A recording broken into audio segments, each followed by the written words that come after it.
राज्य निर्वाचन कमिशन का निर्देश पर प्रशासन पक्षर जातीय जनगणना 2027 प्रथम पर्याय प्रशिक्षण शिविर आरंभ होईछि। प्रति तहसील ब्लॉक रे अनुष्ठित हो जाइछि प्रशिक्षण शिविर। गंजाम जिला जनगणना दायित्व रे थिबा अतिरिक्त जिलापाल संतोष कुमार आचार्य, जिला जनगणना अधिकारी प्रमुख उपस्थित रही प्रशिक्षण शिविर शुभारंभ करिसेंति। सेबळे गंजाम जिलार विभिन्न तहसील प्रशिक्षण शिविर अनुष्ठित होइतिबा बेले दिगपहंडी, सानखेमुंडी, चिकिटी, पात्रपुर में प्रशिक्षण शिविर चली। जनगणना 2027 प्रथम पर्याय आसंता एप्रिल 1 रु 15 जाए निजस्व गणना आरंभ होगा जाउछि। एप्रिल 16 रु मे 15 पर्यंत ग्रामांचल में गृह तालिका और गृह गणना निमंते प्रशिक्षण शिविर में आलोचना करा जायथिला। ए गृह तालिका और गृह गणना निमंते शिक्षक, शिक्षयित्री, परिगणनाकारी और सुपरभाइजर को नियोजित करा जायछि। ए तालीम शिविर आसंता 31 जाए चालू रहिबो।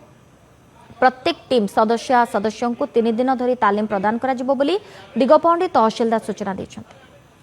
आज हम दिगपहंडी तहसील तरफ जो चतुर्थ एवं पंचम बैच गणनाकारी एवं सुपरभाइजर मान ट्रेनिंग बड़ कमिटी हाईस्कल अनुष्ठित आरंभ होती। प्रत्येक बैच रे 50 जन गणनाकारी और सुपरभाइजर अच्छा ट्रेनिंग देवाई आमर 2 जन लेखाए फील्ड ट्रेनर नियोजित होती।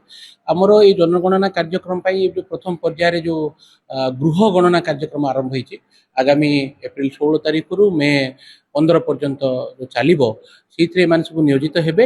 एवं आमे टोटाली आमर तहसील को जो ग्रामांचल अंचल को आम 361 गृह गणना ब्लॉक रूपे आम भाग करूँ। एवं यही टोटल कार्यक्रम 287 जन माने गणनाकारी एवं 52 जन आमर सुपरभाइजर नियोजित अच्छा दिगपहंडी तहसील जो ग्रामांचल।